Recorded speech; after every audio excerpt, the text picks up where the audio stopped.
This video is brought to you by Beckett, HVAC pump solutions you can trust. Learn more at beckettus.com/industrial.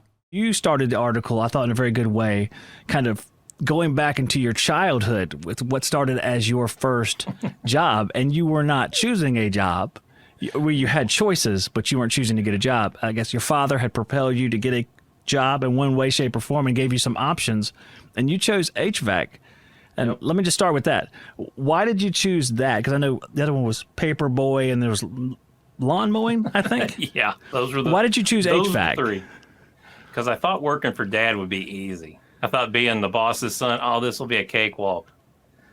Anybody who's on this call who's a boss's son, yeah. There's two types of boss's sons. There's two that one always has to prove themselves, so they're always trying to go above and beyond. The second type, they just don't care. They drift along and they'll let everybody do their job for them. From what I have seen, what I have witnessed, there's no in between. It's either you do great or you're a bum. Yeah. Sorry. I think that's about right. I mean, I was a boss's kid. Of course, both my brothers, in fact, all three of my brothers worked for my father at one point, although my younger brother was only briefly. My older brother still works for him to this day. And I started out probably the lazier of the two of those and sort of transferred. And once I was given some responsibility, I kind of rose to the occasion, so to speak. And I think that's an important thing. That, once you get responsibility, I mean, that's how life is defined, by taking responsibility for stuff, I guess. So what did that teach you? That first summer it says you were 12. Is that right? I was 12 years old. Labor. Oh man, I can't imagine. I was 14 when I started working, and I was pretty young. Yeah. But what was it like the first summer? Because did you go from nothing to like it was a hot, career? And I whined a lot because I was the lazy, spoiled boss's kid. But the carrot that my dad kept dangling. Number one, it was you're not going to sit on your butt all summer anymore. You're actually going to do something productive. The second thing that he dangled the carrot was however much money you can earn for a car, I will match that.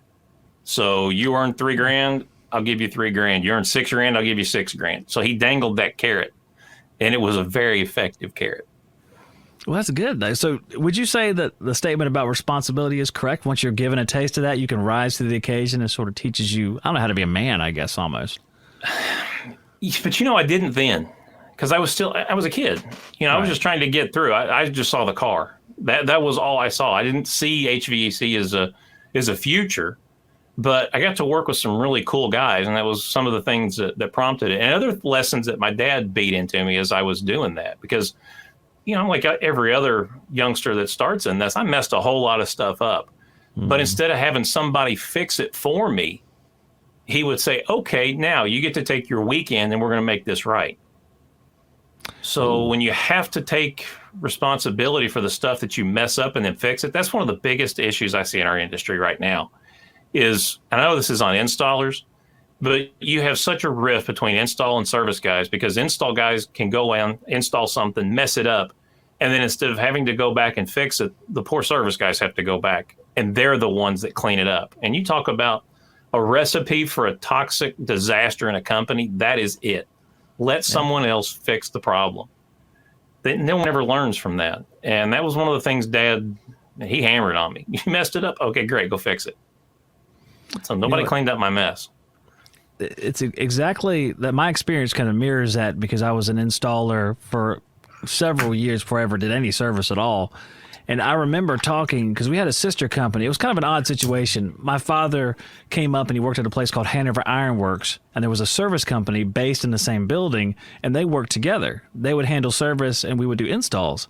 So a few years into me doing this stuff, I finally talked to one of these service techs. We talked to him periodically, but pertaining to my performance, we'll say that. So he told me that day that there were so many leaks on a lot of our work because we didn't pressure check our lines. Oh, and I remember thinking, this whole time I thought everything was fine.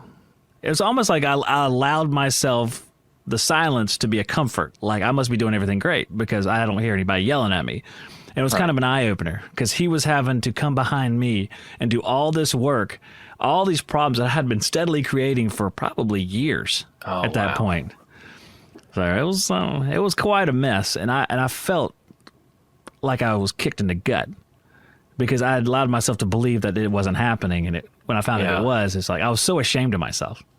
But shame's a good motivator. It's now I didn't start off doing anything like brazing or anything like that until probably I was closer to 16. I would say, between 12 and 16, I was the gopher because I was learning the tools. I was learning what stuff was, how to connect flex duct, how to put pipe together, that kind of thing. And the tools are what I thought was so cool about it. I still think the tools are cool. As I was watching the segment before this on all the different tools, that's one of the things I do miss about this. I mean, now, a computer and a presentation remote are my two biggest tools. I do miss sometimes getting out and actually putting a duct system in. I enjoyed that work. So I didn't start that stuff until I was, 16.